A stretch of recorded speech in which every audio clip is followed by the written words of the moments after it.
Saudara-saudara, tema kita pada kesempatan ini memang seperti yang disampaikan Romo Singgih tadi, yaitu dengan intonasi yang agak berbeda, beban hidup, inilah solusinya.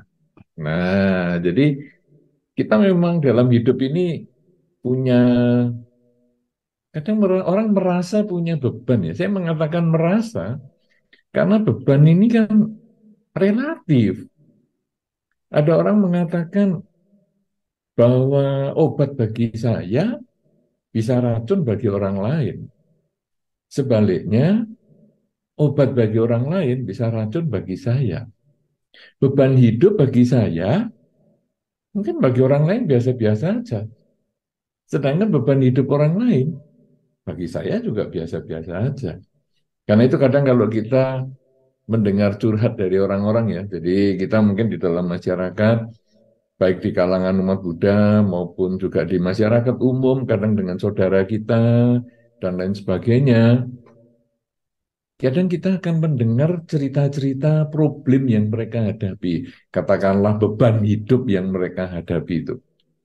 Mereka mengatakan, aduh rumah tanggaku ini begini-begini ya, ekonomi keluargaku ini begini-begini ya, anak-anakku begini-begini ya, aduh tanggung jawab hari ini kok demikian berat ya. Mereka mengeluh dengan berbagai macam pengalaman hidupnya. Waktu kita mendengar keluhan itu, kita merasa, ya gitu aja ngeluh. Saya sih lebih berat dari itu, diam-diam aja. Malah kadang-kadang kalau kita nggak bisa mengendalikan ucapan ya, pada waktu ada orang curhat tentang beban hidup mereka, kadang-kadang kita mau mengatakan, segitu aja sudah dianggap beban, ya itu kecil. Kamu dulu belum tahu saya ngalami kesulitan begini, begini, begini. Wah, malah kita yang curhat.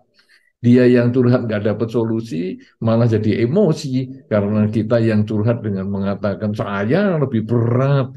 Ya, itu aja nggak ngeluh. Aku dulu juga nggak cerita sama kamu. Kamu sekarang cuma problem gitu aja ngeluh sama saya loh. Malah kita ngomelin orang. Nah, kenapa? Karena bagi kita problem itu ringan banget. Kenapa bagi kita ringan banget?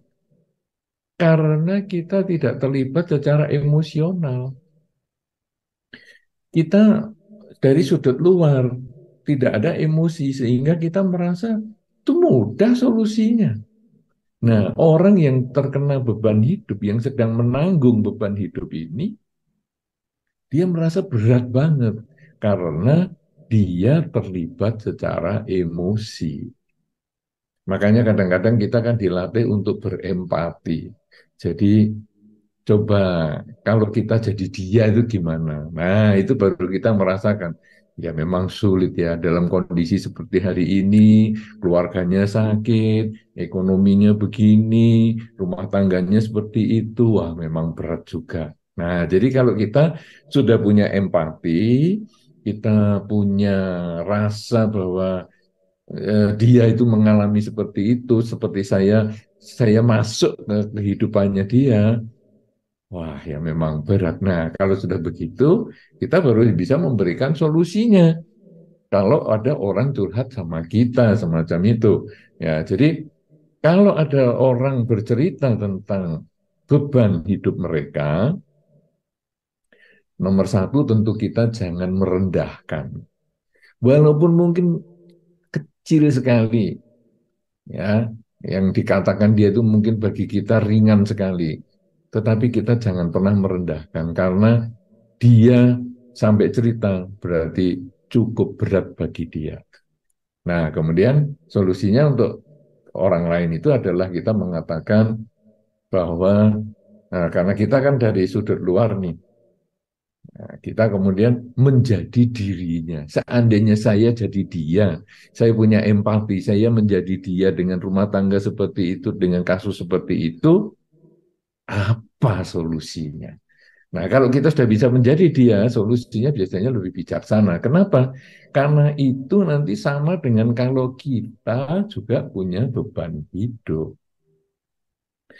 Saudara-saudara, walaupun beban hidup itu relatif, Dan kadang-kadang kalau kita secara Buddhis juga tergantung cara berpikir. Karena beban hidup itu kita bisa nganggap beban, bisa juga nganggap tidak. Bahkan ada orang mengatakan begini, orang kalau berpikiran sempit, maka kondisi-kondisi yang ditemui dalam kehidupan dianggap sebagai beban. Jadi kalau berpikir sempit, kondisi-kondisi yang ditemui di kehidupan, kondisi apa saja, kondisi kesehatan, kondisi ekonomi, kondisi rumah tangga, dianggap beban. Tapi kalau orang berpikir luas, maka kondisi apapun yang ditemui menjadi tantangan. Nah, jadi kan beda nih. Kalau orang sempit pikirannya, kondisi apapun menjadi beban. Misalnya, dikasih HP baru nih. Ya, ini ada HP baru nih, baru keluar nih, minggu ini. Kasih. Aduh, aku kalau dikasih HP baru malah nggak enak, nggak senang saya. Menjadi beban bagi saya. Soalnya saya jadi sumber iri hati tetangga saya, sumber iri keluarga saya. Sudahlah kamu jangan ngasih HP-HP yang baru, beban bagi saya. Loh, dikasih barang yang paling bagus, ngomong beban. Ya sudah, ini saya kasih mobil antik. Ya, ini kan barang kuno nih sekarang. Nanti kan kamu HP baru, katanya beban. Ya, sekarang ini mobil kuno. Ya, mobil kuno, servisnya susah, spare partnya susah. Kamu ini ngasih beban aku. Salah lagi.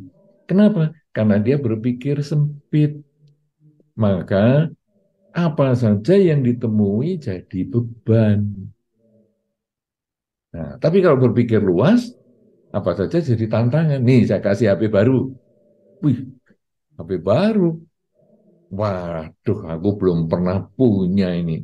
Kehebat ini kamu kok bisa ngasih aku. Berarti aku punya kesempatan untuk belajar. Loh, ini kan jadi kesempatan. Berbeda kan? Barangnya sama, tapi diberikan kepada orang yang berbeda, cara berpikirnya juga jadi lain. Ini saya punya mobil antik, saya kasihkan kamu ya. Oke. Wah, ini bagi saya ini tantangan ini. Kalau sekarang mobilnya rusak, spare partnya nggak ada, bagi saya ini tantangan. Apakah saya bisa mengganti spare part ini dengan spare part mobil yang lebih baru, atau mungkin kalau berbeda sedikit, kemudian saya apa? Kalau dalam bahasa Jawanya dioboh, jadi dibikin, disesuaikan sehingga spare part yang mobil baru ini kemudian akhirnya bisa dipakai ke mobil yang lama. Wah, bagi saya ini tantangan ini. Wah, kamu ini tahu aja kalau saya ini orang yang suka tantangan. Nah, beda. Makanya kalau sekarang kita berpikir demikian, beban hidup, inilah solusinya. Apa solusinya? Cara berpikir. Nah, jadi kita mau berpikir luas atau mau berpikir sempit. Kalau mau berpikir sempit, dapat rezeki pun jadi beban. Tapi kalau berpikir luas, kesulitan pun menjadi tantangan. Wah, ini sudah ada poin-poin yang macam-macam kan. Jadi beban hidup itu bisa tergantung pribadi, sekarang tergantung juga cara berpikir kita, sempit atau luas. Nah, saudara-saudara, tapi kadang orang mengatakan Bante, "Wah, cara berpikir ya iya, tapi kenyataan ini memang ada beban hidup itu. Ya ekonomi saya ini loh berat, saya ini loh sakit-sakitan, rumah tangga saya ini loh kacau-kacau. Masa sih semua cara berpikir? Sebetulnya kalau mau diikuti sesuai dhamma, memang itu cara berpikir. Kenapa? Karena di dalam dhamma, hidup itu berisi ketidakpuasan. Bertemu dengan yang tidak disukai, berpisah dengan yang dicinta, itu sebetulnya sumbernya dari keinginan kita. Keinginan kita untuk selalu berkumpul dengan yang kita sukai, dan kita tidak ingin bertemu dengan yang tidak kita sukai. Jadi yang kita anggap beban hidup tadi, kalau secara dhamma juga itu hanya pola pikir bahwa saya tidak mendapatkan apa yang saya sukai. Itu menjadi beban hidup juga. Nah, kalau saya mendapatkan yang saya sukai, saya pengen HP akhirnya dapat HP, saya pengen sepeda motor hanya dapat sepeda motor, hidup bahagia. Tapi ketika saya pengen HP tidak dapat HP, saya pengen sepeda motor tidak dapat sepeda motor, saya pengen kendaraan tidak dapat kendaraan, saya pengen rumah tidak dapat rumah, jadi beban. Nah, ini juga kalau sesuai Dhamma sebetulnya beban hidup itu hanya pola pikir juga, keinginan yang tidak tercapai. Saudara-saudara, tapi kalau kita terus ngomong seperti ini, akhirnya orang-orang mengatakan, aduh, lu solusinya apa yang real? Aku itu mau. Yang real itu gimana supaya kalau saya sudah mendengarkan apa yang disampaikan pada kesempatan ini, saya itu tahu jalan keluarnya. Saudara-saudara, kalau memang kita tidak bisa mengubah pola pikir kita, bisa menerima bahwa sesungguhnya yang disebut beban hidup itu adalah keinginan yang tidak tercapai, sehingga solusinya adalah memperbaiki pikiran kita agar keinginan bisa sesuai dengan kenyataan, tapi level itu memang menjadi sulit, maka di dalam Dhamma masih disediakan beberapa hal lagi sebagai solusi untuk mengatasi beban hidup kita. Solusi yang pertama, ketika kita mengalami kesulitan yang kita menganggap itu sebagai beban hidup dan sudah tidak bisa kita anggap sebagai tantangan, ya, kalau sebagai tantangan kita kemudian punya kesempatan untuk memperbaiki segala kesulitannya itu, menyelesaikan segala kesulitannya dan kita menjadi pemenang, tapi kadang mental kita bukan mental pemenang. Lalu di dalam Dhamma disediakan nih cara-cara untuk menyelesaikan. Atau yang dikatakan tadi, inilah solusinya. Solusi yang pertama, ketika kita mengalami kesulitan, ketika kita menerima beban hidup, maka solusi yang pertama adalah yang kita miliki adalah mempunyai keyakinan.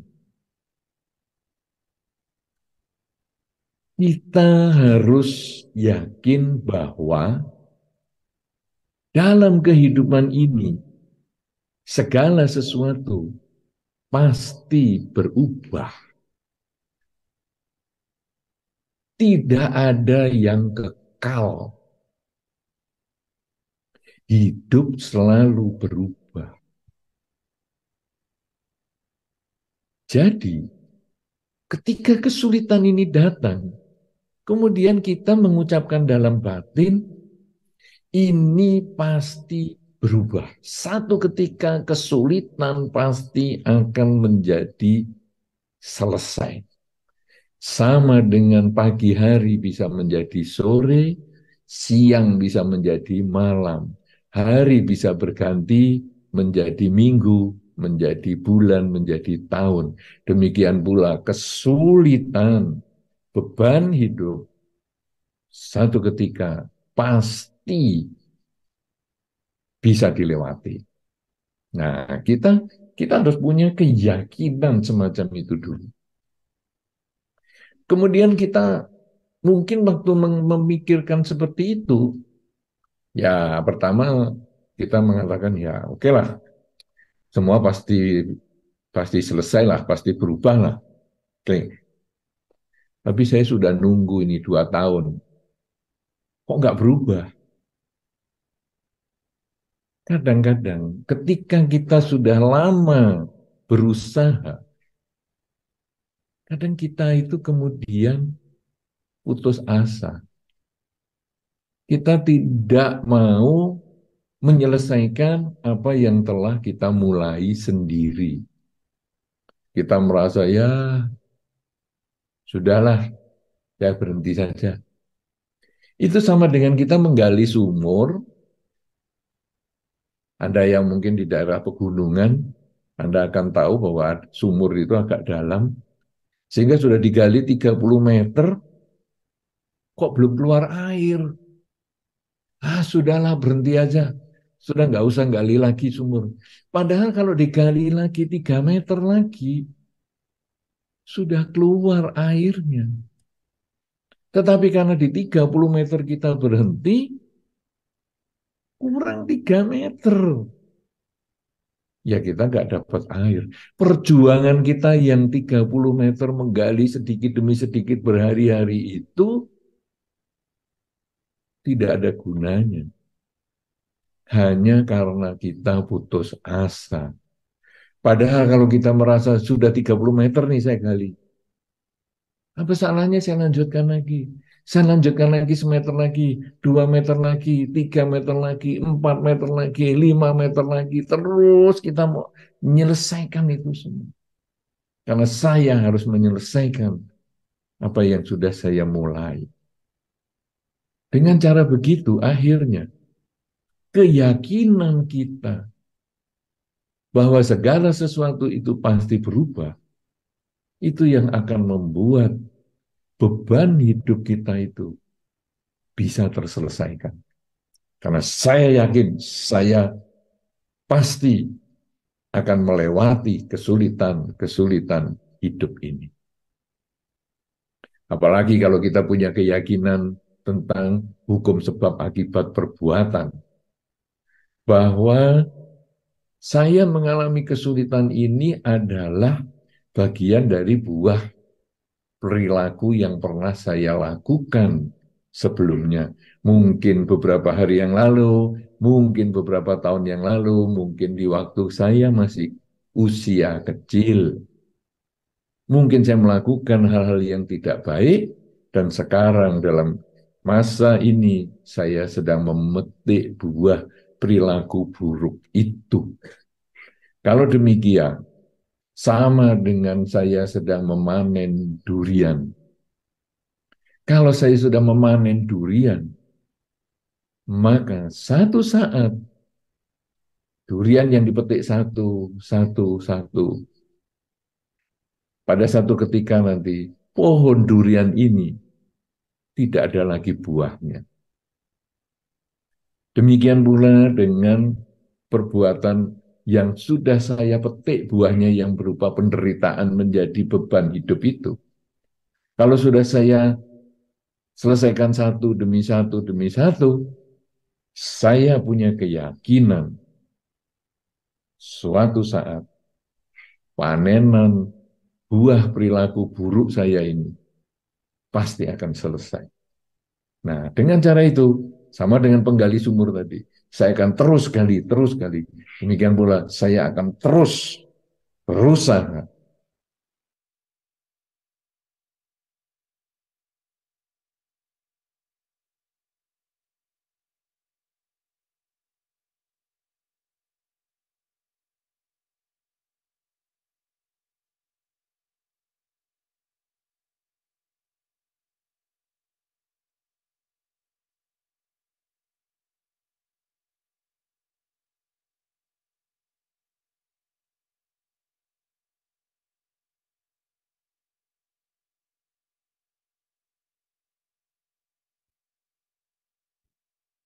Kelihatannya ada gangguan sinyal, kita tunggu untuk sambungan kembali.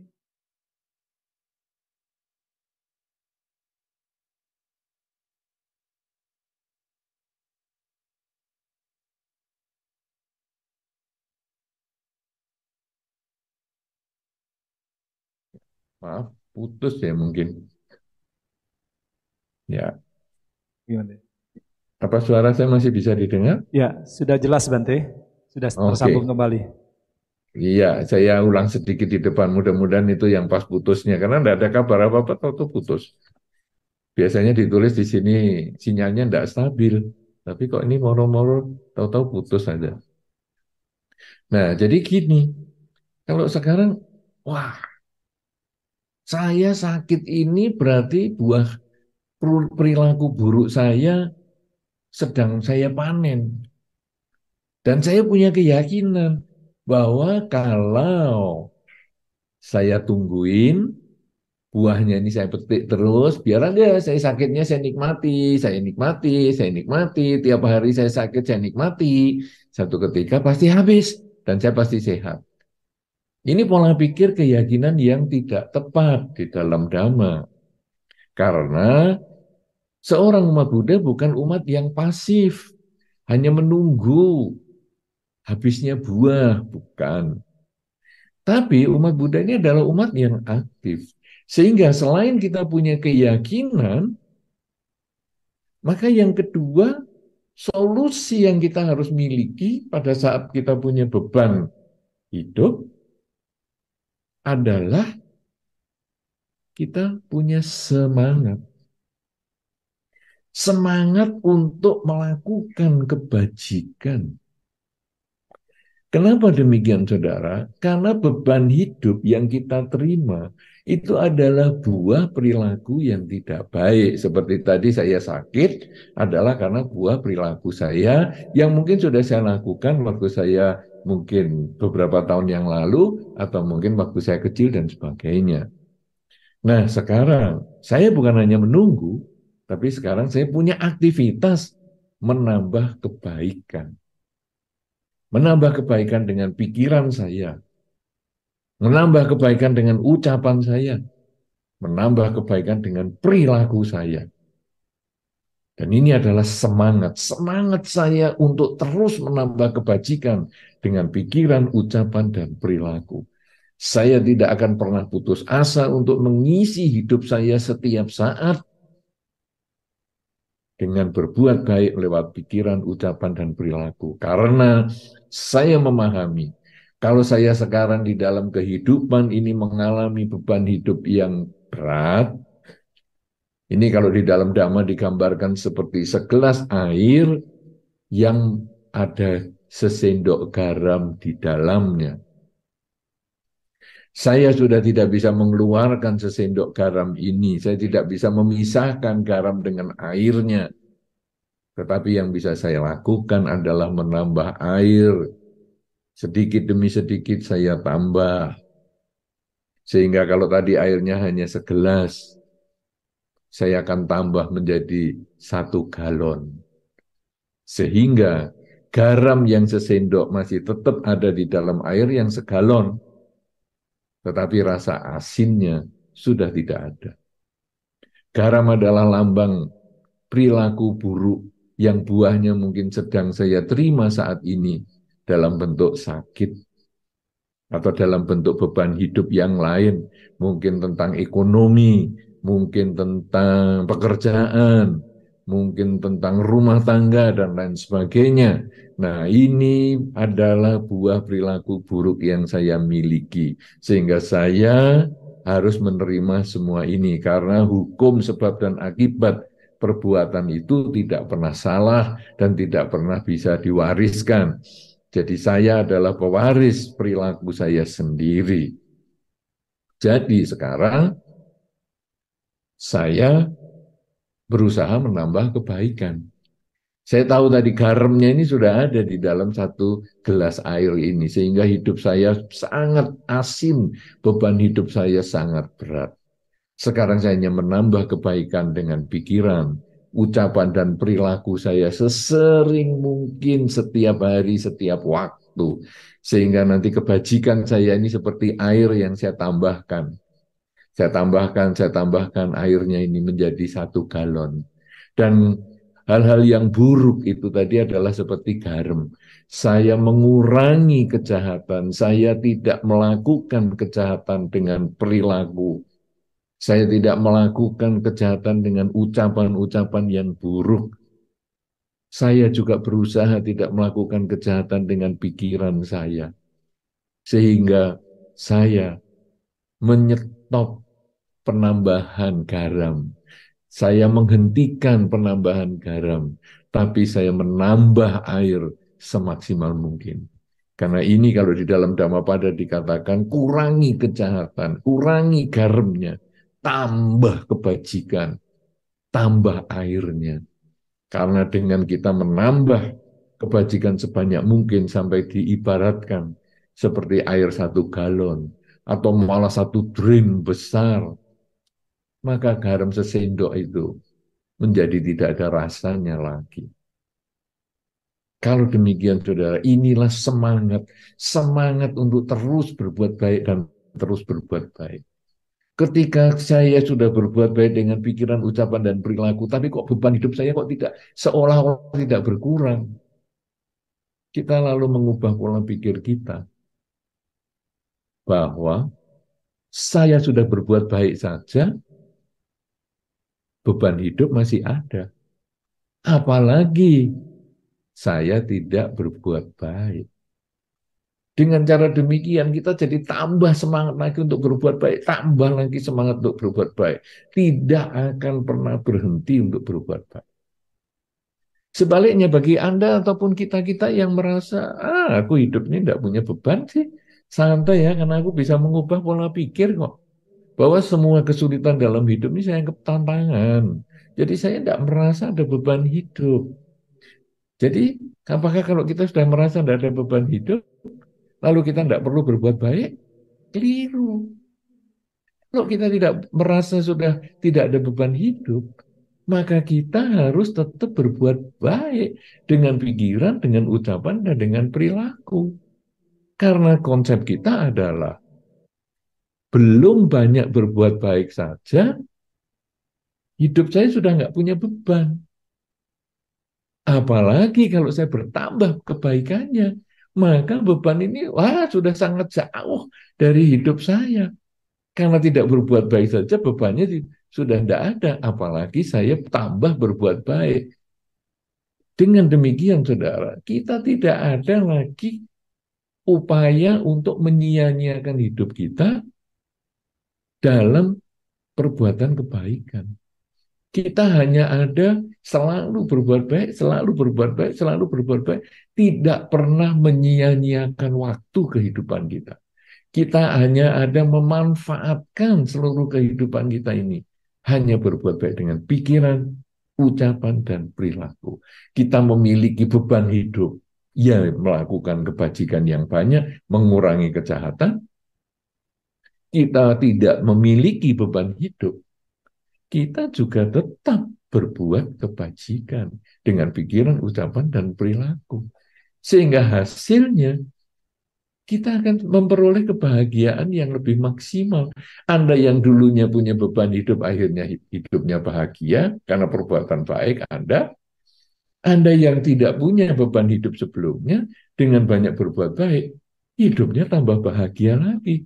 Kenapa? Karena memang di dalam Dhamma, hidup itu yang dicari adalah kebahagiaan. Banyak orang mengatakan, masa sih hidup mencari kebahagiaan di dalam Dhamma? Kan ajaran Sang Buddha kan menyebutkan hidup itu adalah duka. Dan itu adalah ajaran Sang Buddha yang pertama ketika Sang Buddha mengajarkan di dalam sutta ataupun di dalam khotbah Dhamma yang pertama, pemutaran roda Dharma. Hidup adalah duka, penderitaan. Berarti agama Buddha ini agama penderitaan, keliru. Pola pikir itu keliru. Justru diceritakan agama di dalam agama Buddha bahwa hidup itu adalah penderitaan karena ada upaya untuk mencapai kebahagiaan. Kalau diceritakan tentang bahagia, semua orang sudah tahu. Tapi sekarang kalau diceritakan hidup itu adalah duka, maka inilah solusi untuk mengatasi duka sehingga akhirnya hidupnya menjadi bahagia. Demikian pula tema kita pada kesempatan ini, beban hidup, inilah solusinya supaya yang punya beban menjadi selesai, bebannya bisa diselesaikan. Demikian pula dikatakan hidup ini adalah duka, inilah solusinya, jalan mulia peluncur delapan, sehingga nanti yang punya hidup itu duka, akhirnya hidup itu menjadi suka, menjadi penuh kebahagiaan. Jadi ini sebetulnya adalah pola pikir di dalam Dhamma, bagaimana seseorang itu perlu mengupayakan kebahagiaan. Jadi bukan hidup itu duka, ya memang beginilah hidup ini duka. Bukan, hidup ini duka ada sebab, ada cara untuk mengatasi sehingga menjadi hidup itu bahagia. Demikian pula beban hidup. Beban hidup itu ada solusinya. Yang pertama apa? Bahwa beban hidup itu sebetulnya relatif. Tiap orang punya cara berpikir sendiri menyikapi hidupnya, baik hidup dalam rumah tangga, dalam pekerjaan, kasus-kasus ekonomi, dan lain sebagainya. Jadi sebetulnya dia relatif. Kemudian tergantung cara berpikir, yaitu kalau cara berpikirnya sempit, apa saja menjadi beban hidup. Punya mobil bagus pun beban hidup karena merasa, waduh, jadi aku nggak aman nih kalau nyimpen mobil di rumah misalnya. Tapi kalau pikirannya luas, kesulitan itu menjadi tantangan. Nah, kemudian kalau kita sudah memahami itu, maka kita kemudian bagaimana cara menyelesaikannya atau membantu orang dengan kita punya empati, kita berusaha menjadi orang di lain, kita menjadi dia kalau yang sedang curhat itu bagaimana, atau kalau kita sedang mengalami beban hidup, lalu apa yang harus kita siapkan di dalam Dhamma. Walaupun Dhamma ini mengajarkan semua itu pikiran, bahwa keinginan itu tidak bisa menjadi kenyataan, itu juga jadi beban hidup. Kalau jadi keinginan itu yang harus diperbaiki, bukan kenyataan. Ya, tapi tentu kita mungkin punya problem masing-masing. Nah, solusinya sebetulnya cukup dua hal. Yang pertama, kita punya keyakinan bahwa yakin hidup ini selalu berubah. Demikian pula kesulitan hidup kita, beban hidup kita ini satu ketika pasti akan berubah. Dan kemudian kita juga yakin yang kedua, apa yang saya alami ini adalah buah dari perilaku saya. Jadi bukan karena orang lain. Ya, jadi saya mempunyai beban hidup ini kenapa? Sejak saya menikah dengan kamu kok hidup saya susah ya? Apakah kamu ini penyebab beban hidup? Bukan. Beban hidup adalah buah perilaku saya atau cara berpikir saya yang tidak tepat tadi. Jadi bukan karena menikah dengan si A kemudian beban hidup datang. Aku setelah melahirkan dia, anak yang ini kok jadi aku punya beban hidup. Bukan. Karena itu pola pikir atau buah perilaku kita sendiri. Nah, jadi setelah kita punya keyakinan yang kuat bahwa ini buah perilaku kita, maka kita harus punya semangat untuk mengubah. Yaitu bagaimana? Saya harus menambah kebajikan semaksimal mungkin dengan pikiran, dengan ucapan, dan dengan perilaku. Karena hanya kebajikan itulah yang akan mengkondisikan hidup bahagia.